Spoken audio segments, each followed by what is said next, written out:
So today we are going to see 5 amazing chess traps in White's one of the most popular opening, which is the Italian opening. So let's get started.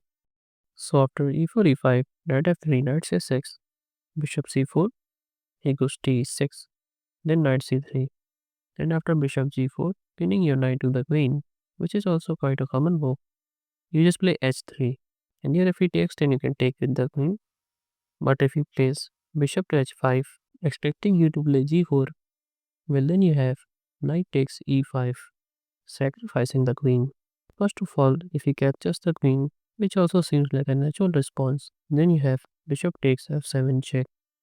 Now, king d7 only move, and then knight to d5 is a checkmate in just 8 moves.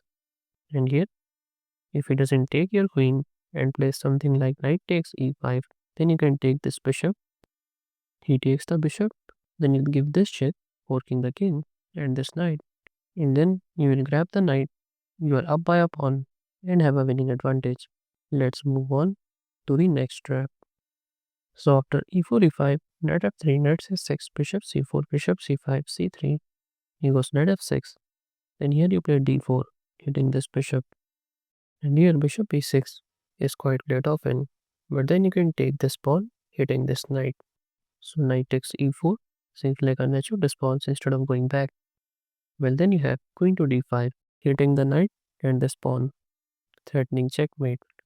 So if you play something like say queen to e7, then you can grab the knight and you're winning because you're up by a piece.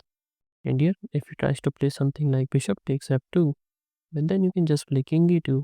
And after he tries to save the checkmate, then again you can take and you're winning. Let's move on to the next trap. So after e4 e5, knight f3, knight c6, bishop c4, bishop c5, c3, he goes knight f6, then d4, and after he takes, you take. He goes bishop b4 check, which is the main move, then knight c3. And after he takes, threatening to take the knight, well then you can just castle here. He takes, then you take. And after he takes, hitting the rook. Here, you just play queen to b3, attacking the bishop. Bishop takes rook, well then you can play bishop takes f7 check, king e7, then you just play rook to e1 check. And after king f8, you can play bishop h5, threatening mate in 1. So d5 stops the mate. Well, actually, it doesn't because you can play queen takes pawn, sacrificing the queen. And after he accepts the sacrifice, rook to e8 is checkmate. But what if here he doesn't take the queen and plays something like say bishop e6, attacking the queen?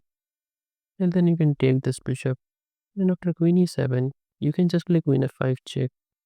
Queen f6 is still trying to take the queens. And you just play bishop to a3 check. And after he goes king to g8, he just play queen to d5 check. And after he blocks, queen takes f7 is checkmate. Let's move on to the next trap. So after e4 e5, knight f3, knight c6, bishop c4, bishop c5, c3, and here he goes for d6.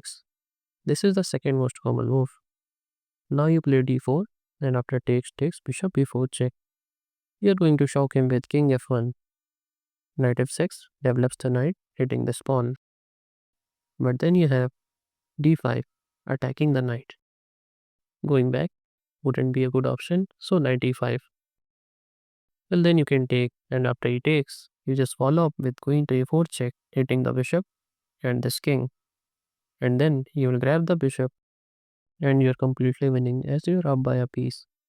And if he tries to play something like c takes d5, well, then you can play e takes d5. Here it seems like he can simply capture this pawn like this. Then again, queen b5 check wins material. Let's move on to the next trap. So after e4 e5, knight f3, knight c6, bishop c4, bishop c5, d3, knight f6, you go knight c3, you castle here, then you play bishop g5, pinning his knight to the queen. h6 hits the bishop, then h4, and after he takes the bishop, he just take, attacking the knight, knight g4, then you play g6. You can't move this pawn because of the pin. Knight takes f2, hits the queen and the rook. Then you just play knight takes e5, sacrificing the queen and the rook. Capturing this rook is bad because of this move. And now, checkmate is unstoppable. Now here, if he captures your queen, then you can just play g takes f7 check. He got a take with the rook because it is forced. Then bishop takes f7 check, king f8, and then you go rook h8 check, king e7. Then you check with the knight, and then knight to c4 is a checkmate. But what if he captures your knight? Well, then you can just sacrifice the rook, and after he takes, you bring in the queen, and it's a checkmate again. So if you have enjoyed this video, then don't forget to give this video a like. And if you don't want to miss the upcoming videos, then don't forget to subscribe.